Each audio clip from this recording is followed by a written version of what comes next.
পুজোর একাদশীর দিনেও কলকাতার মেয়র ফিরহাদ হাকিম নিজে গঙ্গার বিভিন্ন ঘাটে গিয়ে প্রতিমা নিরঞ্জন ঠিকমতো হচ্ছে কিনা তা খতিয়ে দেখেন। বাজা কদমতলা ঘাট সহ অন্যান্য ঘাটগুলিতেও তিনি সরজমিনে তদারকি করেন। তবে পুজোর আগে প্রবল বৃষ্টিপাত, শহর ভেসে যাওয়ার পরে আবহাওয়ার উন্নতির পূর্বাভাস পাওয়া গিয়েছে। ডিভিসি থেকে জল ছাড়ার পরিস্থিতি ফের বন্যার আকার নিতে পারে বলে আশঙ্কা সৃষ্টি হয়েছে। এই নিয়ে স্বভাবতই উদ্বিগ্ন মেয়র। নিরঞ্জন নিয়ে হিসেব দিলেন তিনি।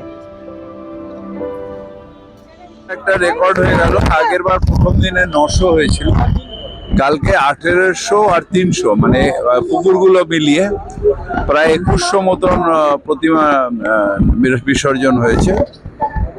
আজকে আমরা এক্সপেক্ট করছি যে কিছু বড় প্রতিমা, যেগুলো ক্লাবের প্রতিমা, সেগুলো আসবে। এবং আমাদের এই দেখছেন যে সব অ্যারেঞ্জমেন্টগুলো কমপ্লিট করা আছে। তাই কলকাতা কর্পোরেশন, কলকাতা পুলিশ, আমরা সবাই মিলে যৌথভাবে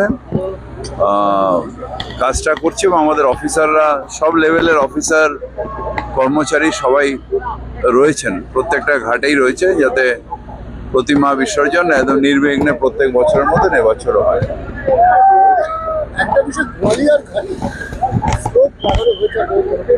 প্রচুর পরিমাণে, ওইটার জন্যই কালকে একটা দারুণ ম্যাজিকের মতন কাজ করেছে। একটা স্লোপ লাগানো হয়েছে, যে স্লোপ দিয়ে প্রতিমা একদম স্মুথলি, আমাদের যারা কুলি ভাই তাদের ওই তুলে নিয়ে যাওয়া কষ্ট করার থেকে একদম স্লোপ থেকে হু হু করে এসে গঙ্গা পর্যন্ত যাচ্ছে।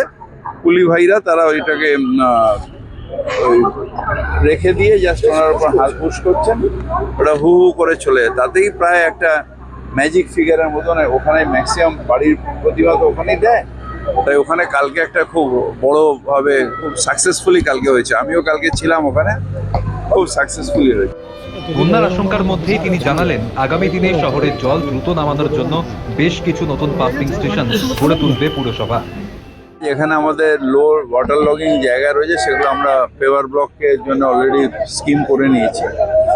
এই টেন্ডার প্রসেস হয়ে গেলে 1-1.5 মাসের মধ্যে ওগুলোকে পেভার ব্লক করে দেবো, যাতে পরের বছর এই সমস্যাটা না ঘটে।